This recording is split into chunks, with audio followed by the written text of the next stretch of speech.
Estamos no 30º domingo do tempo comum. Reparem que já estamos nos aproximando do final do ano litúrgico. São 34 domingos, estamos no 30º. No 34º nós teremos a solenidade de Cristo Rei. E já no domingo seguinte, o início de um novo ano litúrgico com o sagrado tempo do Advento. É assim, meus irmãos. A vida passa e passa depressa. Como diz a Sagrada Escritura, a vida passa mais depressa que a laçadeira do tear. E assim nós vamos passando. Queira Deus que nós vivamos com sabedoria. Bom, a primeira leitura da missa deste domingo, da liturgia da palavra, é do livro do profeta Jeremias, no capítulo 31, versículos 7 a 9. Jeremias 31, 7 a 9. Leitura do livro do profeta Jeremias, capítulo 31, versículos do 7 ao 9. Isto diz o Senhor: exultai de alegria por Jacó, aclamai a primeira das nações. Tocai, cantai e dizei: salva, Senhor, teu povo, o resto de Israel. Eis que eu os trarei do país do norte e os reunirei desde as extremidades da terra.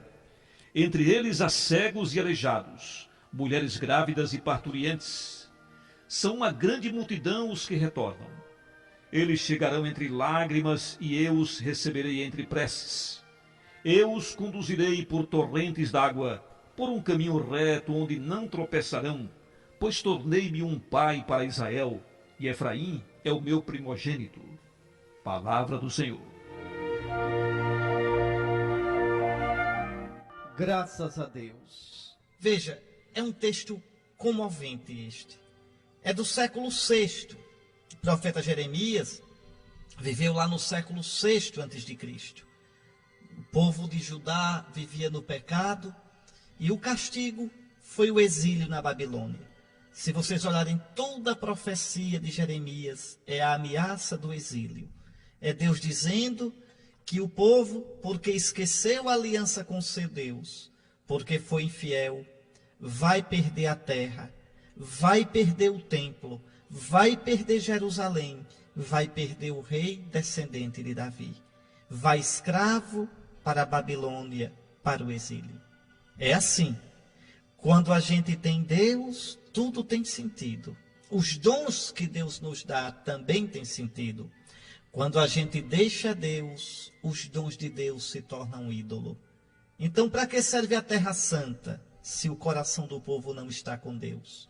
Para que serve a cidade santa de Jerusalém, se o povo está longe de Deus? Para que serve o templo, o culto, a arca da aliança? Para nada. E Deus vai tirar tudo do seu povo. E assim foi. Vieram os babilônios e levaram tudo. Tudo, tudo, tudo. E o povo foi para o exílio. Pois bem, na leitura de hoje, o profeta fala da volta do povo. Deus vai fazer seu povo voltar. Observe no versículo 7 a exultação, a euforia. Está aí na leitura de hoje. Exultai de alegria por Jacó. Aclamai a primeira das nações. Tocai, cantai e dizei: salva, Senhor, teu povo, o resto de Israel. Então, a alegria pela certeza que o Senhor vai fazer o seu povo voltar. Para além do pecado do povo que o levou para o exílio, Deus é fiel e não esquece seu amor por Israel.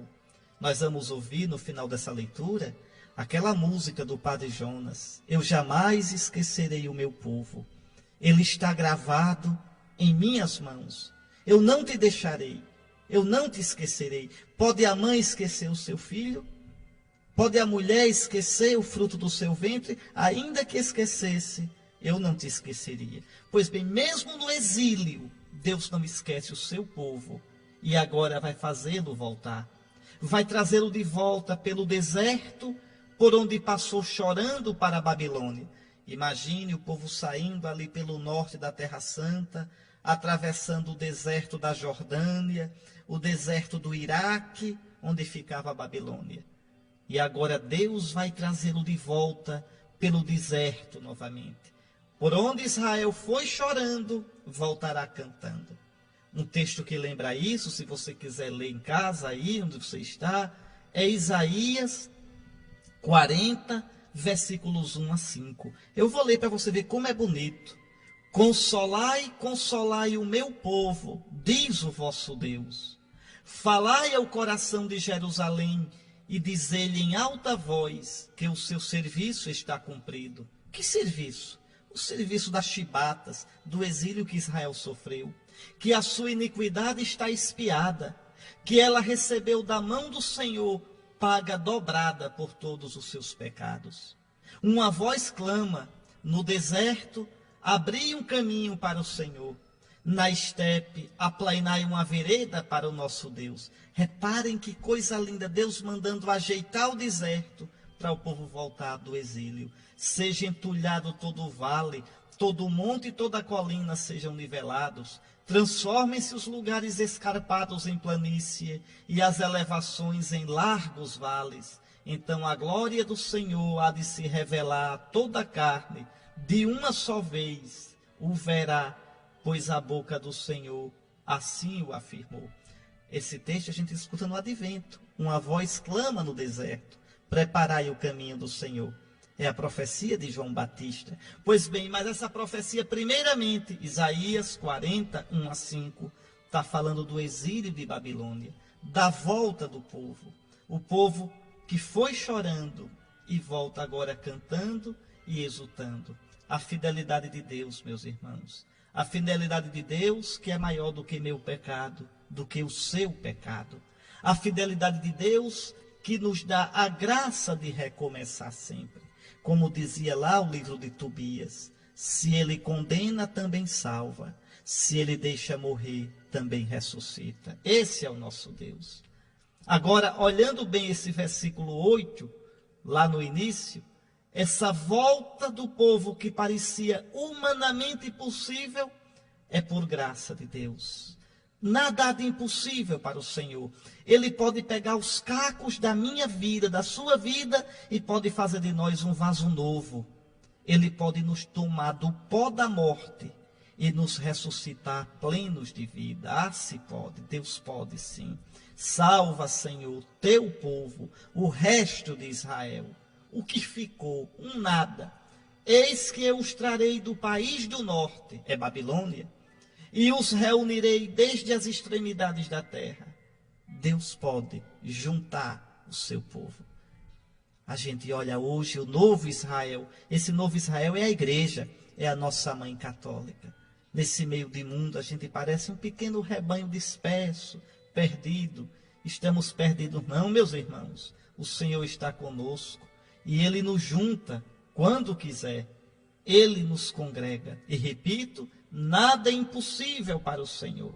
Ah, Senhor, junta o teu povo, reunido no sangue de Cristo. Ah, Senhor, reúne os cacos do meu coração tantas vezes dispersos pelo pecado.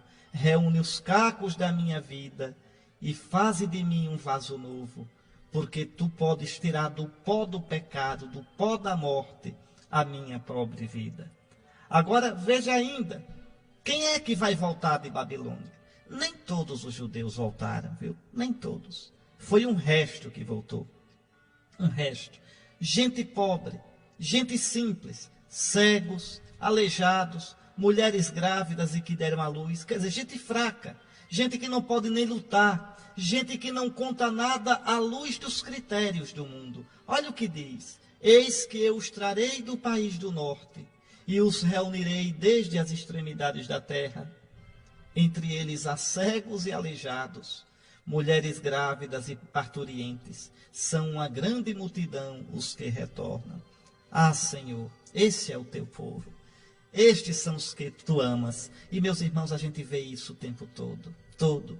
É verdade que na igreja há pessoas, não é, com condições financeiras. Há pessoas de classe média, pessoas de classe alta, e todos fazem parte da Santa Igreja.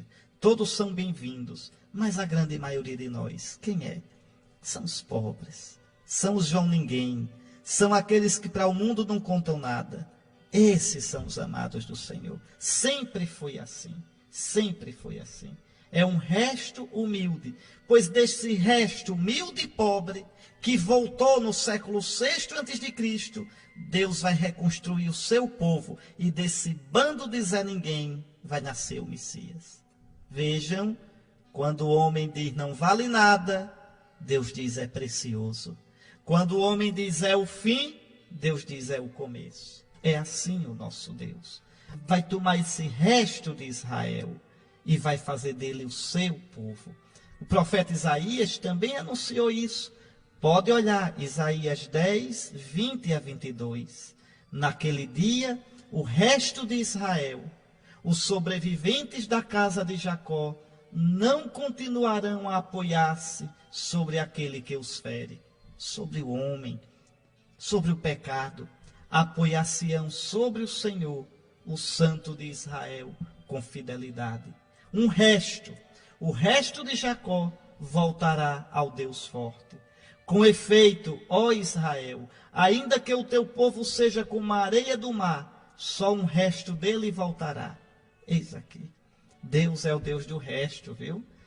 Deus é o Deus do resto. Cuidado. Às vezes, a gente enche os olhos só com o que é grande.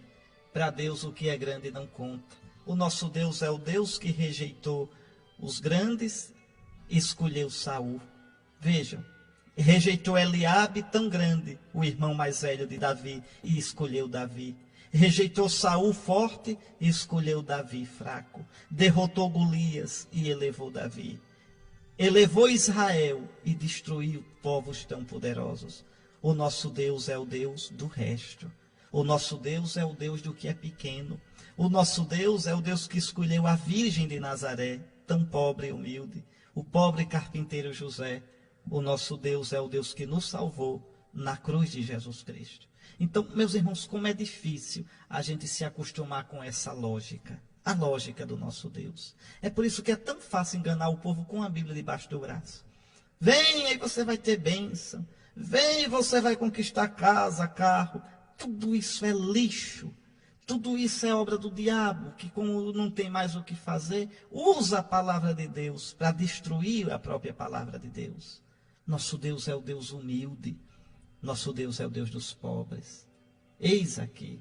E diz ainda o versículo 9 da leitura de hoje, falando desse resto, falando desses pobres. Eles chegarão entre lágrimas, e eu os receberei entre preces. Eu os conduzirei por torrentes d'água, por um caminho reto onde não tropeçarão. Pois tornei-me um pai para Israel, e Efraim é o meu primogênito. Que coisa linda.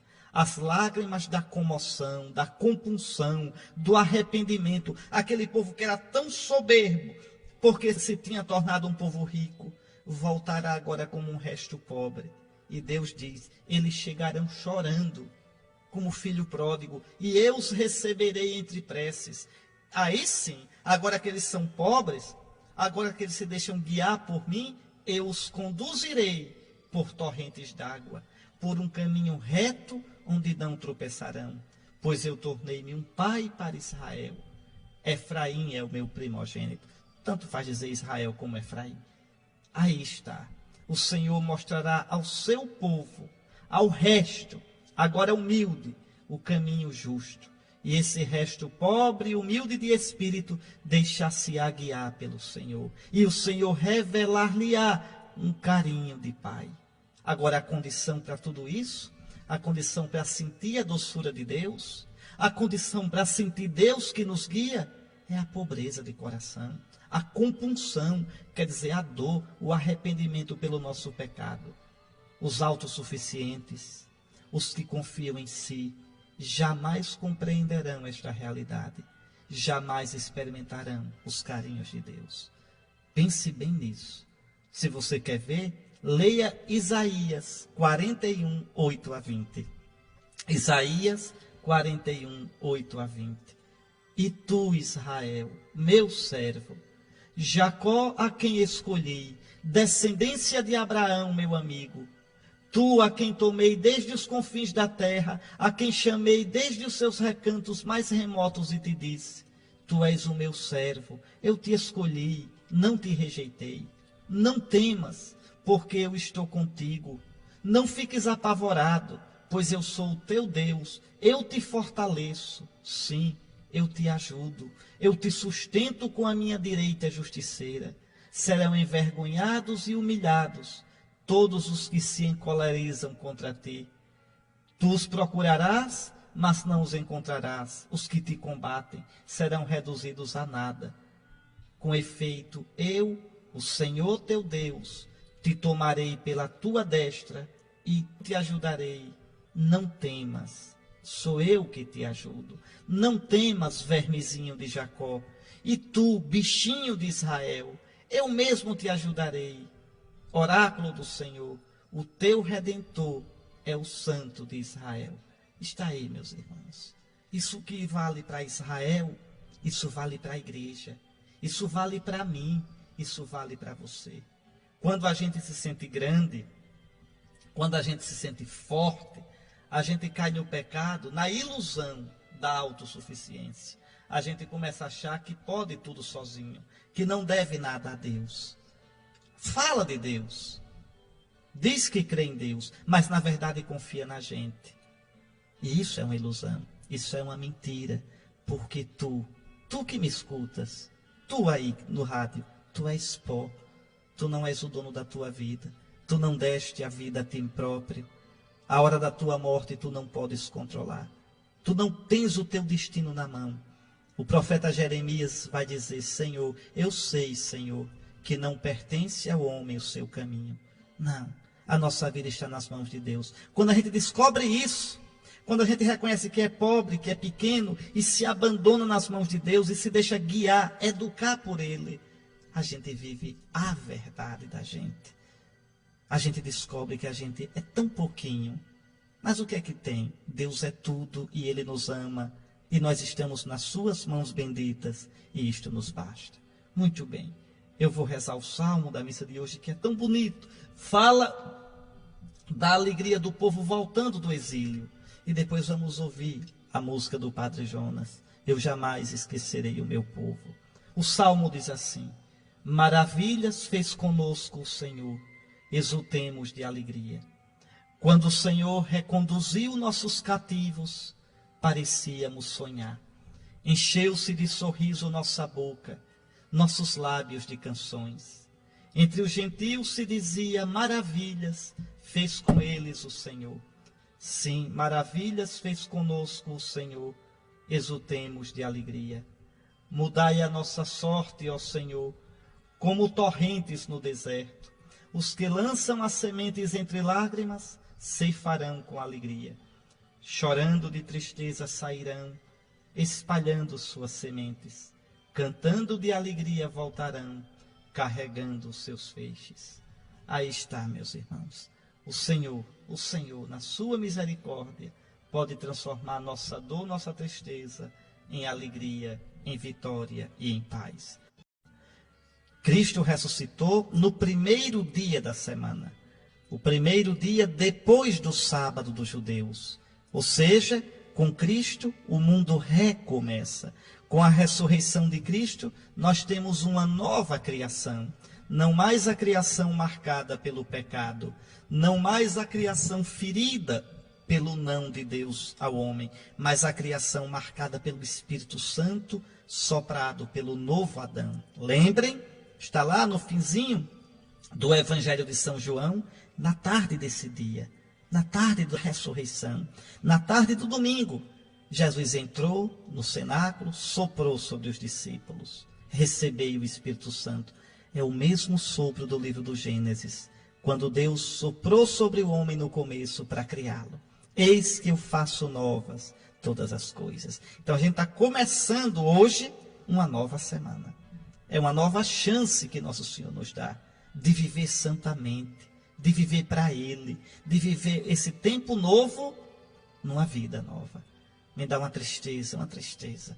Eu andando lá por Atalaia, vendo tantos jovens bebendo por ali, tudo de copinho na mão, né? De copinho na mão. Outros dando o cavalo de pau por ali nos carros. Dá uma tristeza, o vazio que tem ali. E somos cristãos, ou pelo menos temos o nome de cristãos, ou deveríamos ser cristãos, e temos uma vida vazia. Então você que está aí, hoje é domingo, viu? Jesus ressuscitou. Hoje é o dia do Senhor. É o Dies Domini, dia do Senhor. É o Domênico, domingo, dia do Senhor. Está aí um texto lindo, viu? Mas difícil que é danado. Difícil. Será que você entende esse texto? Será que você entende essa história de Cristo ser sacerdote, segundo a ordem de Melquisedeque? Pois bem, vamos destrinchar essa palavra de Deus. Primeiro, os versículos 1 a 4. Aí aparecem as condições para ser sacerdote. Lá no Antigo Testamento, o que era um sacerdote? Sacerdote segundo a lei de Moisés. Primeiro, tinha que ser humano. Todo sumo sacerdote é tirado do meio dos homens. É um homem frágil. Aqui a gente pode compreender frágil moralmente, porque peca, e frágil porque, como o homem, está sujeito aos apertos, aos aperreios, às limitações da vida até a morte. Então, o sumo sacerdote é tirado do meio dos homens, em favor dos homens, nas coisas que se referem a Deus. Isso ainda hoje vale para o padre, viu? É um homem como os outros, enfrenta a vida com os problemas dos outros, mas é tirado do meio dos homens, é separado para Deus, separado, viu? Segregatus in evangelium Dei, separado para o evangelho de Deus, e instituído em favor dos homens nas coisas que se referem a Deus. A primeira missão do padre não é ser assistente social, não é cuidar da questão econômica, política, social, nada disso. A primeira missão do padre é cuidar dos homens nas coisas que se referem a Deus. E aí o autor diz que coisas são essas: para oferecer dons e sacrifícios pelos pecados. A missão do padre é primeiramente uma missão de rezar. É primeiramente a missão de ser homem de Deus. A primeira missão do padre é a missa. Escute bem o que o bispo está dizendo, sem medo de errar. A primeira missão do padre é celebrar a missa. O sacrifício de Cristo. Oh, meu Deus, que missão tão grande. Eu tornar presente no altar, oferecendo ao Pai no Espírito Santo o sacrifício que trouxe a salvação do mundo. O sacrifício que lavou o mundo do pecado. O sacrifício que renova o coração do homem e a face da terra. Você pode dizer, mas e a questão dar de comer e consolar? Tudo isso decorre da nossa união com Cristo. Quando a gente se alimenta de Cristo. Quando a gente presta a Deus o louvor santo na missa, a gente sai renovado para o mundo. E a gente sai com um coração cheio de compaixão por quem sofre, por quem está na pobreza, por quem está na violência. E aí a gente vai ajudar os outros. Mas a primeira missão do padre, a primeira, o caroço, a fonte, o núcleo da missão do padre é religiosa. Homem tirado dos homens, instituído em favor dos homens, nas coisas que se referem a Deus, para oferecer dons e sacrifícios pelos pecados. Imagine um padre que ame muito sua comunidade. E aí construa um conjunto habitacional na sua paróquia. Lute por um posto de saúde. Imagine um padre que faça uma ONG para ensinar computação ao povo. Faça tudo isso, mas não reze o ofício divino todo dia. Não celebre diariamente. Não encontre a sua maior alegria no altar. Fracassou como padre. É um ótimo assistente social. É um ótimo líder social. Podia ser eleito prefeito ou presidente da república, mas não é um bom padre. O padre é primeiramente homem de Deus. De Deus. O encontro dele com Cristo. O amor dele a Cristo. O sacrifício de Cristo que ele oferece. É a fonte na qual ele se inspira e encontra força para amar os fiéis, para dar Jesus aos fiéis e para, cheio de compaixão, ajudar os fiéis nas suas necessidades espirituais e materiais. Aqui está, não sou eu quem diz, é a palavra de Deus aqui pura, bonita, transparente. Vejam, E ainda continua o autor da carta aos Hebreus dizendo como era o sacerdote do Antigo Testamento. Sabe ter compaixão dos que estão na ignorância e no erro, porque ele mesmo está cercado de fraqueza. Ele mesmo é humano. Ele mesmo é degradado, o filho de Eva, o sacerdote, o padre. Por isso deve oferecer sacrifícios, tanto pelos pecados do povo, quanto pelos seus próprios. No caso aqui, o sacrifício do Novo Testamento é um só. É o sacrifício de Cristo. É o sacrifício da cruz. A missa, a Santa Missa, que torna presente a oferta do Senhor cada vez que é celebrada. Ninguém deve atribuir-se esta honra, senão o que foi chamado por Deus como Arão. É Deus quem chama. Ninguém tem o direito de ser padre. Ser padre é vocação, é um chamado de Deus. Ah, mas eu sinto no coração. Ah, mas eu tenho vontade. Não, não é assim. Você pode até ter vontade e sentir no coração, mas é a igreja quem tem a autoridade de discernir se esse desejo que você sente é também vontade de Deus. Bom, esse era o sacerdote do Antigo Testamento. Pense um pouco. Cristo cumpriu todos estes requisitos. Ele se fez homem, de modo que sem pecado viveu na fraqueza humana e compreende o pecado humano. Ele é o perfeito mediador entre Deus e o homem, porque é Deus e é homem. Veja, ele é a ponte entre Deus e o homem, ele é o pontífice. Ele ofereceu o sacrifício mais perfeito, porque não ofereceu cabra, o bode, o carneiro, mas ofereceu a sua vida até a morte na cruz. E depois ele foi chamado para esse serviço sacerdotal pelo Pai, que nos enviou esse filho no seio de Maria. Pois bem, eis aí, e ao filho feito homem, o Pai diz: tu és o meu filho, eu hoje te gerei. Lembre lá nas palavras, na hora do batismo de Jesus. Então, Jesus é o verdadeiro sacerdote. Jesus é o único sacerdote do Novo Testamento. E nós somos sacerdotes, os bispos, os padres, nós somos sacerdotes, porque recebendo o sacramento da ordem, nós entramos no sacerdócio de Cristo.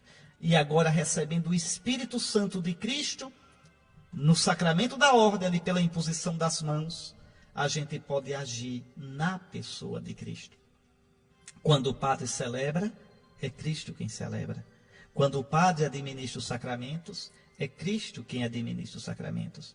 Por isso, ainda que um padre esteja em pecado, ainda que um padre seja infiel, quando ele celebra os sacramentos são válidos, porque são ação de Cristo e não do padre. Aqui vale plenamente aquilo que Jesus diz em João 15:5. Sem mim nada podeis fazer. Está lá, João 15:5. Sem mim nada podeis fazer. Não sois vós que fazeis, sou eu quem faço. Quando o padre celebra, é Cristo. Tomai e comei. É o meu corpo e torna-se corpo de Cristo. Tomai e bebei, é o meu sangue e torna-se sangue de Cristo. Que mistério tão bonito e tão profundo. Então, Cristo é o único, é o verdadeiro sacerdote, porque cumpre, realiza tudo aquilo que foi preparado pelos sacerdotes do Antigo Testamento. Ele é o único sacerdote do Novo Testamento. E ele pega discípulos seus, ele os escolhe e lhes dá o Santo Espírito de unção no sacramento da ordem, para que hajam nesse mundo, fazendo às vezes dele o único sacerdote. O bispo é a imagem de Cristo sacerdote na sua diocese, o sumo sacerdote. E os padres, os presbíteros, recebem do sacerdócio do bispo. O bispo tem o sacerdócio em plenitude. E esse sacerdócio que ele tem em plenitude, ele partilha com os padres, para que colaborem com ele, tornando presente no meio do povo de Deus o único, santo e puro sacerdócio de nosso Senhor Jesus Cristo. Mas tem ainda uma coisa. Essa leitura diz que Jesus é sacerdote segundo a ordem de Melquisedeque. O que significa isso? Vamos lá, vamos lá. O sacerdócio judaico, o sacerdócio do Antigo Testamento, é segundo a ordem de Arão. Lembrem. Das 12 tribos de Israel, qual era a tribo sacerdotal? A tribo de Levi. a tribo de Levi. Essa tribo não tinha terra, não tinha cidades, era a tribo sacerdotal. Da tribo de Levi havia uma família privilegiada, a família de Arão. Arão e Moisés eram da tribo de Levi. Os descendentes de Arão exerciam o sumo sacerdócio e os outros levitas ajudavam os sumos sacerdotes. Então, todo o sacerdócio do Antigo Testamento é levítico. Ora, Jesus não é nem da tribo de Levi. Qual é a tribo de Jesus? Pense um pouquinho. É a tribo de Judá, a família de Davi, que pertencia à tribo de Judá. Então, Jesus não podia nem ser sacerdote, segundo o Antigo Testamento. Ora, como é que Jesus é sacerdote? Ele é sacerdote não segundo a ordem levítica, não segundo a ordem de Arão. Jesus é sacerdote porque, sendo Deus, se fez homem e se ofereceu por nós. Ele oferece a vítima pura e santa, o Cordeiro verdadeiro. E quem é o Cordeiro verdadeiro? Ele próprio, que se ofereceu a vida toda, se gastando na paciência, no cansaço, na entrega, até a morte e morte de cruz. E por que é que diz que ele é sacerdote segundo a ordem de Melquisedeque? Por quê? Quem é esse Melquisedeque? Olhe lá no livro do Gênesis, capítulo 14, versículos 18 a 20, aparece lá um personagem que é misterioso. Abraão vem de uma guerra e diz assim: veio ao encontro de Abraão Melquisedeque, rei de Salém, sacerdote do Deus Altíssimo. Deus Altíssimo é o Deus verdadeiro, o mesmo Deus que Abraão adorava. Salém é Jerusalém. Jerusalém. E vem esse sacerdote e Abraão paga a ele o dízimo. Atenção, atenção. Se Abraão paga o dízimo a Melquisedeque, Abraão considera Melquisedeque sacerdote verdadeiro e superior a ele, porque paga o dízimo a ele. Atenção que eu vou dizer. Então, aqui não existia ainda o povo de Israel. Lembre que o povo de Israel vai nascer de Abraão. Pois bem, esse sacerdote Melquisedeque, a Bíblia não diz quem é o pai dele, não diz quando ele nasceu, também não diz quando morreu, não diz o começo nem o fim dele, parece que é eterno. Jesus é um sacerdote assim. Jesus é o sacerdote do único Deus verdadeiro. Jesus, sendo Deus, não tem início nem tem fim. Jesus é sacerdote único, não tem outro como Melquisedeque, não tem outro como Jesus. Por isso está lá no Salmo 109, 110. Tu és sacerdote para sempre, segundo a ordem de Melquisedeque. Disse o Senhor, disse o Pai ao meu Senhor, o Filho, tu és sacerdote para sempre, segundo a ordem de Melquisedeque. É isso que vai dizer a carta aos Hebreus, capítulo 7, versículos 1 a 11. Então você leia essas três passagens para ver isso que eu estou dizendo. Gênesis 14, 18 a 20. Gênesis capítulo 14, versículos 18 a 20. O Salmo 109 e 110. E a carta aos Hebreus, capítulo 7, versículos 1 a 11. Então, Cristo é o único sacerdote do Novo Testamento, como Melquisedeque é aquele sacerdote único do Deus Altíssimo, que aparece e que encontra Abraão. Como Melquisedeque, Cristo não tem início nem fim. O seu sacerdócio permanece para sempre. E como é que esse sacerdócio age concretamente na igreja? Pelo ministério dos bispos, auxiliados pelos padres, pelos presbíteros. Porque o Cristo unge com o Espírito Santo no sacramento da ordem a estes, para que hajam em nome dele, do Senhor Jesus. Muito bem. Então, fiquemos com essa catequese da segunda leitura, essa doutrina tão bonita sobre o sacerdócio de Cristo. O nosso sumo sacerdote, Jesus, intercede por nós eternamente junto do Pai. Lá no capítulo 5 do Apocalipse é tão bonito. Cordeiro de pé como que imolado, com seu sangue, e o céu todinho louvando e o adorando. Digno és tu, porque foste imolado. É este Cristo, viu, meus irmãos, que se oferece ao Pai no céu, que está presente no altar das nossas missas. Então, hoje, você, quando for à missa, lembre disso. Sobre o altar está o sumo sacerdote Jesus, que apresenta o seu sacrifício ao Pai no céu e se faz presente sacramentalmente no altar pelo ministério do ministro ordenado, dos sacerdotes da igreja. Vamos meditar esse texto. Nós estamos no capítulo 10º do Evangelho de Marcos. Marcos só tem 16 capítulos. Então estamos no fim do Evangelho. Jesus está em Jericó. Está se dirigindo a Jerusalém para morrer e ressuscitar. Já está próximo de Jerusalém. Jericó fica perto de Jerusalém. Os peregrinos, em geral, quando vinham lá da Galileia, vinham costeando o Rio Jordão, vinham pelo Vale do Jordão. A última grande parada deles era em Jericó. Ali se lavavam, se purificavam nas águas do Jordão e começavam a última parte da subida para Jerusalém. É esse pedaço que Jesus vai fazer agora para chegar na Cidade Santa, morrer e ressuscitar. Aqui Jesus já é conhecido, por isso uma multidão o seguia. Ele está saindo de Jericó. E às margens da estrada, lá em Jericó, sentado, coitado, à margem do caminho da vida, paralisado pela cegueira, está um Bartimeu. É um coitado, é um mendigo, não tem nem nome. Bartimeu não é o nome do cego, chamavam-no assim. Filho, Timeu, filho de Timeu. Então, o coitado nem nome tinha. Dizia, é o filho de Timeu, é o Bartimeu. Está ali, cego, cego e mendigo. Esse homem cego, à margem do caminho da vida, é a imagem da humanidade. É a imagem da gente sem nosso Senhor. É a imagem da gente antes de encontrar a luz de Cristo.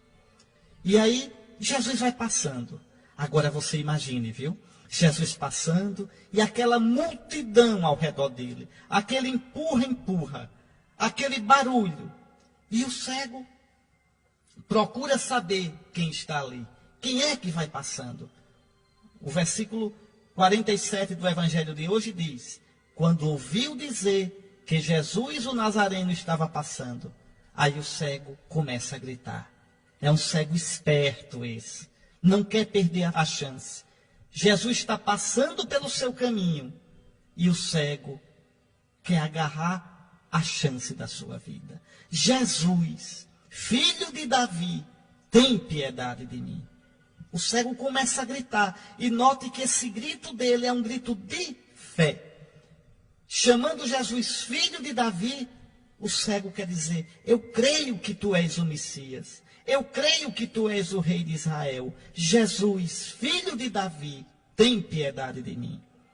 E aí, muitos o repreendiam para que se calasse. É o que o mundo faz com a gente. É o que nossas paixões fazem com a gente. É o que nossa descrença faz com a gente. Querer nos convencer a não gritar por Jesus. Querer nos convencer a ter respeito humano. O que os outros vão pensar, o que os outros vão dizer. E se acovardar e não procurar Jesus. Mas o Evangelho diz, ele gritava mais ainda, filho de Davi, tem piedade de mim. Ceguinho danado esse, ceguinho esperto esse. Então Jesus parou e disse, chamai-o.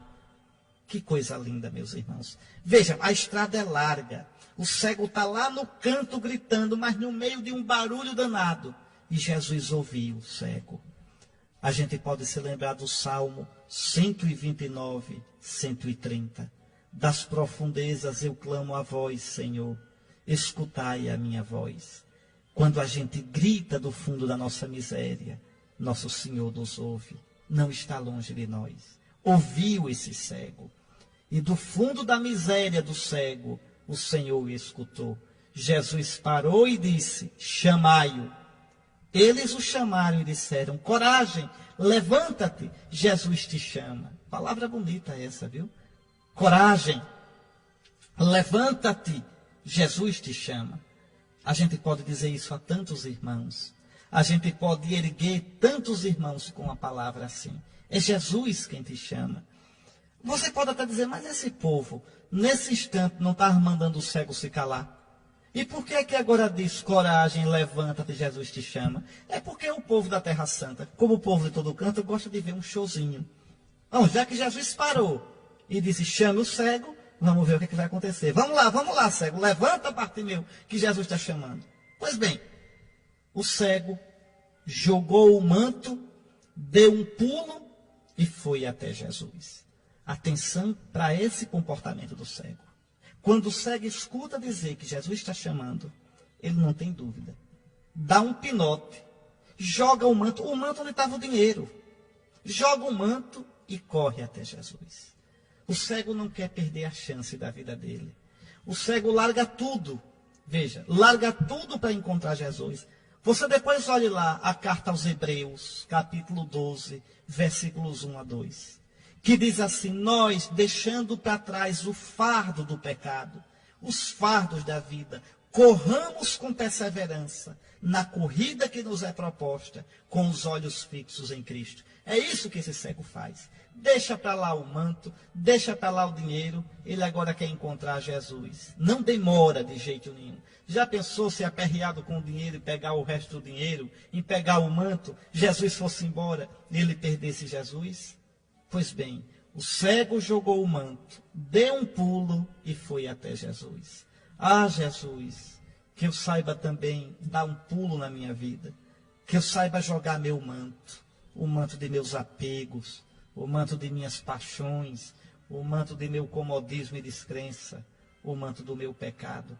Que eu saiba deixar tudo isso para ir ao teu encontro, para ir à tua procura. Muito bem. E aí está agora Jesus e o cego. A luz, que é Jesus, e a escuridão do cego. Aí está. E Jesus pergunta ao cego: o que queres que eu te faça? Olhe, pense numa delicadeza de Jesus. Se fosse um desses missionários de televisão, o que é que diria? Nem falaria com o cego. Veja esse cego aqui, nós vamos curá-lo em nome de Jesus. Usam as pessoas como se fossem coisas. Usam as pessoas como se fossem micos de circo, em prol do próprio espetáculo que fazem. Repare como Jesus é delicado. Aqui parece que não tem ninguém. Aqui Jesus esquece a multidão. Aqui só tem Jesus e o cego. E Jesus pergunta ao cego com toda a atenção, com toda a delicadeza: o que queres que eu te faça? O que é que tu queres de mim? Repare que Jesus não chega lá dizendo: vou curar você. Não. Jesus procura as pessoas. Cada pessoa. Não é o salvador das multidões, é das pessoas. O que queres que eu te faça? E o cego pede o que eu devo pedir todo dia. O que você deve pedir? Mestre, que eu veja. Mestre, abre meus olhos, que eu possa ver. Eu sou cego. Eu estou à margem do caminho da vida. Eu mendigo ali na beira da estrada porque sou cego. É a situação da humanidade sem Nosso Senhor. E então Jesus diz: vai, a tua fé te curou. E no mesmo instante ele recuperou a vista. Mas não obedeceu a Jesus não, viu? Obedeceu não. Jesus diz: vai, e ele não vai. Olha como termina: e seguia Jesus pelo caminho.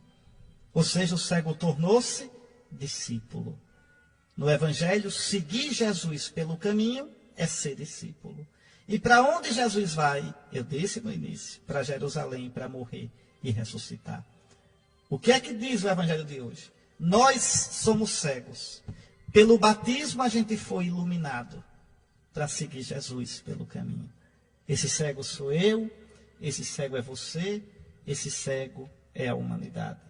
Curada, recebendo no batismo a luz do Espírito Santo para seguir Jesus pelo caminho.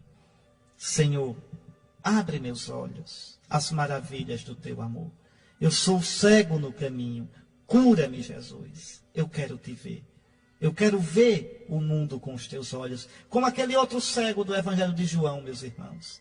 Que Jesus o cura, colocando lama nos olhos dele. E diz: vai lavar-te na piscina de Siloé. Siloé quer dizer enviado. Enviado é Jesus. Qual é a piscina de Jesus? A pia batismal. Vai lavar-te na piscina de Siloé. Ele foi, era cego e voltou vendo. E aí Jesus pergunta: tu crês no Filho do Homem? Ele diz: Senhor, quem é para que eu creia nele?